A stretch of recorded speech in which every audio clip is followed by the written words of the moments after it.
Vadanappally saint Francis Xavier's RCUP സ്കൂളിന്റെ പുതിയ കെട്ടിടത്തിന്റെ ആശീർവാദം തൃശൂർ അതിരൂപത സഹായ മെത്രാൻ മാർ ടോണി നീലങ്കാവിൽ നിർവഹിച്ചു. വടനപ്പള്ളി സെന്റ് ഫ്രാൻസിസ് സേവിയേഴ്സ് ദേവാലയത്തിൽ ഞായറാഴ്ച രാവിലെ 6:30 നടന്ന ദിവ്യബലിക്ക് മാർ ടോണി നീലങ്കാവിൽ നേതൃത്വം നൽകി. തുടർന്ന് ആശീർവാദം നടന്നു. നമുക്ക് പ്രത്യേകമായിട്ട് ഓർക്കാം, എൻ്റെ പെങ്ങളൂടെ പഠിപ്പിച്ചിരുന്നതാണ്, അതുകൊണ്ട് ആ ഓർമ്മയും എനിക്കുണ്ട്. നമ്മുടെ മക്കള് രുചിയുള്ള മക്കളായിട്ട് മാറണം.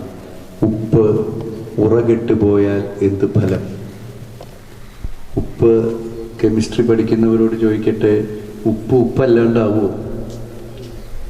ഇല്ല, ഉപ്പുണ്ട്. പക്ഷേ അതിൻ്റെ ഉറകെട്ട് പോകുന്നതിൻ്റെ ശാസ്ത്രം പറയുന്നത് നിങ്ങൾ പഠിച്ചിട്ടുണ്ടാവും, അതിനൊരു ആവരണം ഉണ്ടാകുന്നതാണെന്നാണ് പറയുന്നത്. അത് ശരിക്കും അതിൻ്റെ ഉപ്പിൻ്റേതായിട്ടുള്ള ആ ഗുണങ്ങളോടെ ആയിരിക്കാൻ സാധിക്കാത്ത അവസ്ഥയാണ്. നമ്മുടെ മക്കളിന്ന് ജീവിക്കുന്ന സമൂഹത്തിൽ നിന്ന് അങ്ങനെ പലതും അവരുടെ ജീവിതത്തിലേക്ക് അടിഞ്ഞുകൂടാനിടയുണ്ട്. അതുകൊണ്ട് അവയെല്ലാം വൃത്തിയാക്കി ശുചിയാക്കി നിരന്തരം കർത്താവിൻ്റെ രുചിയുള്ള ഉപ്പായിട്ട് നമ്മുടെ മക്കൾ തീരാൻ വേണ്ടി നമുക്ക് പ്രാർത്ഥിക്കാം. സെന്റ് ഫ്രാൻസിസ് സേവിയേഴ്സ് ദേവാലയ വികാരിയും സ്കൂൾ മാനേജറുമായ father advocate Abel Chiramel, deacon Clint Panangadan എന്നിവർ സഹകാർമ്മികരായി. പ്രധാന അധ്യാപകൻ ഷാജി ജോർജ്, അധ്യാപകർ, ഇടവക അംഗങ്ങൾ എന്നിവർ പങ്കെടുത്തു.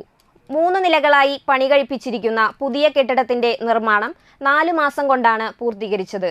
പള്ളി ട്രസ്റ്റിമാരായ CA Lonappan, KF Joseph, CA Solomon, convener CA Jose എന്നിവർ നേതൃത്വം നൽകി.